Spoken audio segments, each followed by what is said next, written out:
हो जो कस्टमर को एक अलग अनुभव सा दे। एक एग्जांपल देती हूँ, ये स्टोर देखिए, ये है बेनेटन का स्टोर। इस फोटो में आप देख रहे हैं इंद्रधनुष जैसे होता है ना, उसको देखकर कैसा लगता है, मन खुश हो जाता है, एक मुस्कुराहट सी आ जाती है ना। बस इसी थॉट को लेकर बेनेटन ने ये इंद्रधनुष की थीम पर बनाया है। क्या नजारा था, रंग ही रंग है हर जगह। मजाल है कि आप दुकान में अंदर कदम ना रखें और कपड़ों को ट्राई ना करें। भाई ऐसा डिस्प्ले देखकर तो लोगों को लगता है कि दुकान से बाहर ही ना आए। एक और एग्जांपल देती हूँ, चुंबक करके एक ब्रांड है, बड़ा ही नए जमाने का ब्रांड है और बहुत ही मजेदार ब्रांड है। अतरंगी रंग, डिजाइन, मतलब हर चीज में वो जान डाल देता है। अब ब्रांड ऐसा है तो स्टोर प्लेन और सिंपल तो नहीं हो सकता। उनके स्टोर में हमेशा कोई ना कोई स्टोरी छिपी रहती है। वहां घुसते ही ऐसा लगता है कि एक अलग सा एक्सपीरियंस है। तो इन दो एग्जाम्पल से आपको क्या सीख मिली? एक इंप्रेशन बनाना जरूरी है, सिर्फ प्रोडक्ट के माध्यम से ही नहीं, पर अपने स्टोर के हाव भाव के माध्यम से ही। दूसरी स्ट्रैटेजी पे आते हैं, ये क्रॉस मर्चेंडाइजिंग। आपने कभी मार्क्स एंड स्पेंसर्स, थोड़ा एक प्रीमियम ब्रांड है जो कपड़े और उससे मुताबिक दूसरी चीजें बेचता है, उसको देखा है? वो अपनी डिस्प्ले विंडो पर हमेशा अलग अलग वैरायटी की चीजों पुतलों पे डाल देता है। या तो शर्ट होगी, साथ में एक पैंट होगी, एक टोपी होगी बड़ी अच्छी सी, कोई बैग होगा सुंदर सा जो सब मैच कर रहा है, गले में एक अच्छा सा हार होगा। ऐसा लगता है कि परफेक्ट कॉम्बिनेशन बाहर निकल रहा है। अब इससे क्या होता है, जो कस्टमर देख रहा है उसको, वो पूरा पैकेज ही पसंद करता है, उसको पूरा पैकेज पसंद आता है, क्योंकि हर चीज एक दूसरे से इतनी मेल खा रही होती है कि आपको लगता है कि यार मैं सिर्फ शर्ट क्यों लूं या सिर्फ पैंट खरीदने से क्या फायदा। तो आप दो तीन चीजें ले ही लेते हैं। इसे कहते हैं क्रॉस मर्चेंडाइजिंग। अपने कस्टमर को ज्यादा चीजें खरीदने के लिए मजबूर कर ही देना, और उससे आपकी ऑर्डर वैल्यू बढ़ जाती है। जहां पहले सिर्फ वो एक टॉप या एक चीज ले रहा था, वहीं उसी के साथ अब वो पैंट और पर्स भी ले रही है। तो आपको ये लगता है कि सिर्फ डिस्प्ले से देखिए आपने अपनी सेल्स कैसे बढ़ा ली, और यही एक फैक्टर था जिसने उन्हें इतने आइटम खरीदने पर मजबूर किया। तीसरी स्ट्रैटेजी पर आते हैं, वो है कीप डिस्प्लेस पोर्टेबल। अब सबकी दुकान में इतनी बड़ी जगह तो होती नहीं है।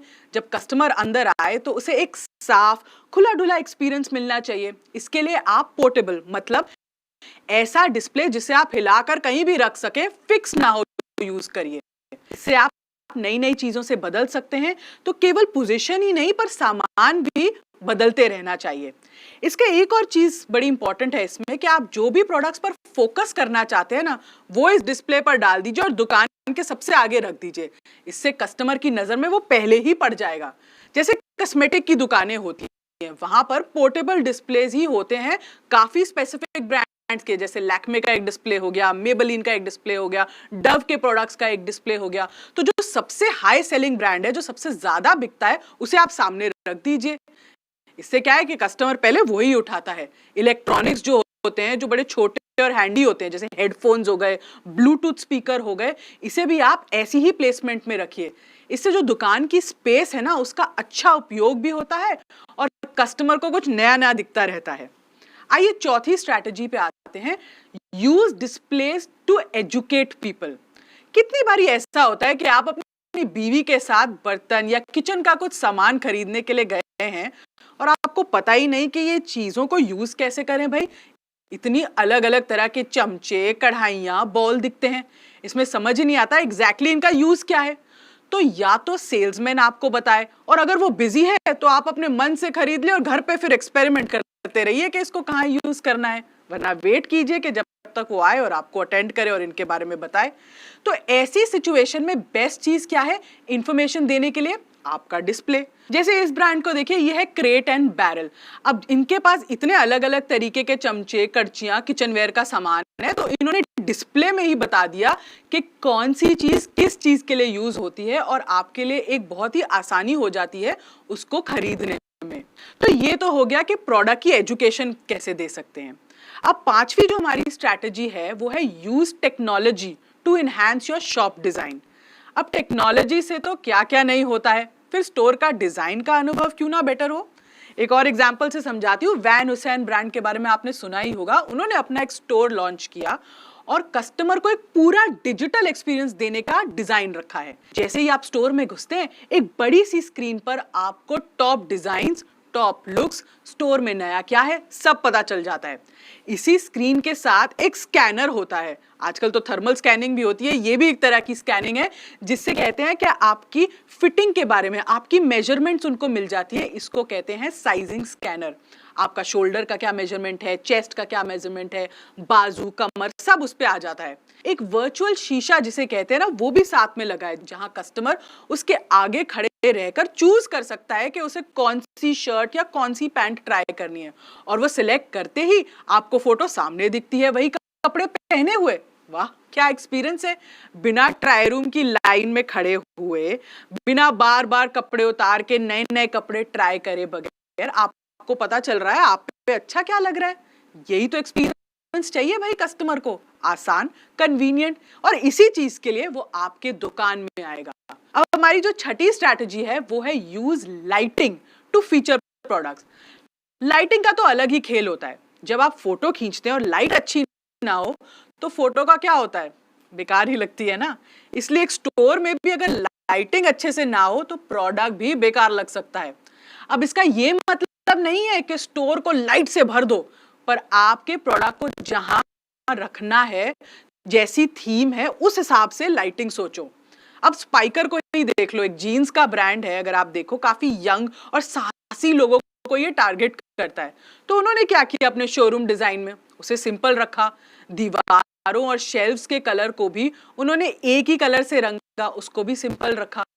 और फिर उन्होंने क्या किया, जो लाइटें डाली ना वो आगे से अपनी शर्ट और जीन्स पे डाली। यूजुअली सब ऊपर से फोकस लाइटिंग करते हैं, पर इन्होंने एक अलग तरीका ढूंढा। इससे जो जीन्स की डिटेल्स थी ना वो अच्छे से दिखने लगी। टेबल पर पड़े जो कपड़े थे उन्होंने उस पर भी लो वोल्टेज लाइट्स दी, जिससे वो प्रोडक्ट उभर के दिखे।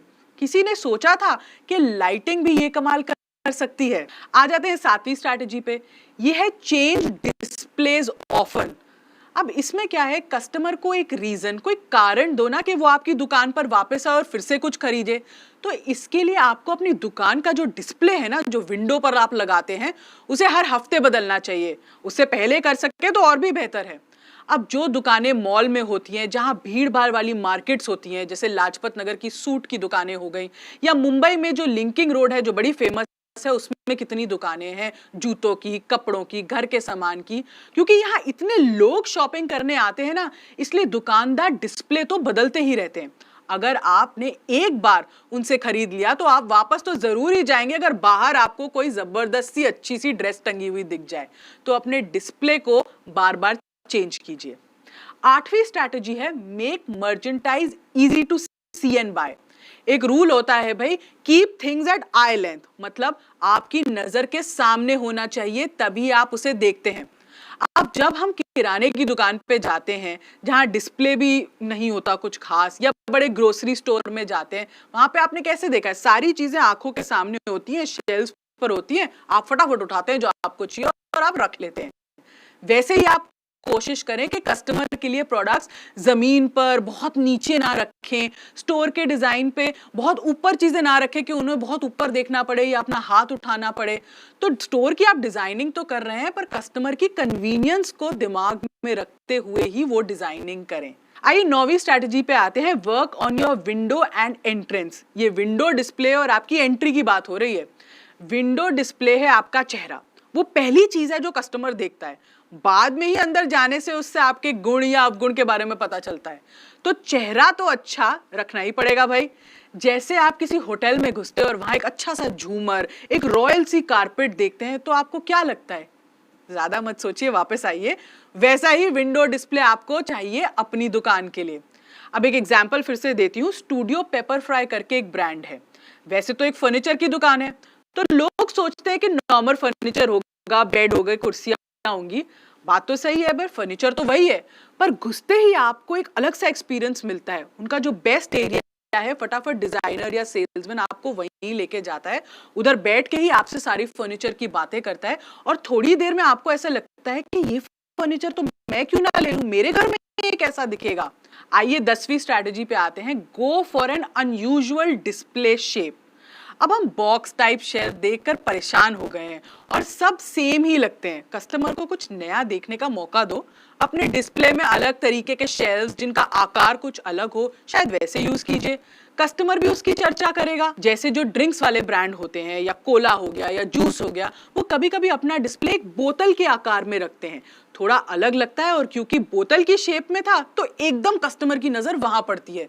फ्रूटी ने भी कुछ ऐसा ही किया। फ्रूटी ने एक स्टोर में कस्टमर स्पेशली बच्चों को अपनी ओर आकर्षित करने के लिए एक पेड़ लगा दिया। पेड़ पे क्या किया उन्होंने, कुछ नकली फल टांग दिए और जो फ्रूटी के डिब्बे थे ना वो नीचे एक बॉक्स में पड़े हुए थे। तो ऐसा लग रहा था कि बच्चे पेड़ से तोड़कर फ्रूटी ले रहे हैं, ना कि नॉर्मल एक शेल्फ से उठा रहे हो। आइए 11वीं स्ट्रैटेजी पे आते हैं, इनकरेज प्रोडक्ट टेस्टिंग। अगर प्रोडक्ट टेस्ट हो सके तो कस्टमर को विश्वास हो जाता है कि प्रोडक्ट सही है और उन्हें पसंद भी है। बॉडी शॉप भी ये करता है। अपने डिस्प्ले में वो बॉडी स्क्रब या बॉडी बटर रखते हैं और साथ में एक छोटी सी शीशी रख देते हैं जिसे टेस्टर होता है, और डिस्प्ले पर वो बड़े गर्व से लिख देते हैं ट्राई मी, यानी आप चाहो तो मुझे टेस्ट करो। आप ये डिस्प्ले मिस ही नहीं कर सकते और टेस्ट करके प्रोडक्ट खरीद ही लेते हैं। आइए हमारी आखिरी स्ट्रैटेजी पे आते हैं, वो है कीप प्राइसेस विजिबल। एक बात का ध्यान रखें, जो भी प्रोडक्ट आप रख रहे हैं शेल्फ पर या डिस्प्ले पर, उसका प्राइस जरूर साथ में लगाएं। कोई स्पेशल डील हो जैसे 1+1 या स्पेशल डिस्काउंट हो, उसे अच्छे से डिस्प्ले करें ताकि कस्टमर को वो दिखे। कभी कभी डिस्प्ले में ना कस्टमर को कुछ बहुत अच्छी चीजें दिख जाती हैं, पर क्योंकि उसका प्राइस साथ में नहीं होता तो कस्टमर ये सोच लेता है, अज्यूम कर लेता है कि भाई ये तो महंगा होगा और मेरे बजट से बाहर है, तो इसीलिए वो आगे निकल के दूसरी दुकान में घुस जाता है। ये बात आप गांठ बांध कर अपने दिमाग में बिठा लो कि आपका डिस्प्ले चाहे वो शॉप के अंदर हो या बाहर, आपकी सेल्स बढ़ाने में ही मदद करता है। ये एक साइलेंट सेल्स की ही टेक्निक है। एक स्टेटमेंट है ना, Rome was not built in one day, एक दिन में कुछ नहीं बनता। दूसरे स्टोर्स में जाकर देखिए आपका कंपटीशन अपने स्टोर्स में क्या कर रहा है, आपको इससे थोड़ी लर्निंग ही मिलेगी। आशा करती हूँ ये वीडियो से आपको काफी सीख मिली हो कि आप अपनी दुकान, अपने स्टोर का डिस्प्ले कैसे बेहतर कर सकें, जिससे कस्टमर भी आए और आपकी सेल्स भी बढ़े। हमारी हर वीडियो को देखने के लिए और अपना फीडबैक देने के लिए आपका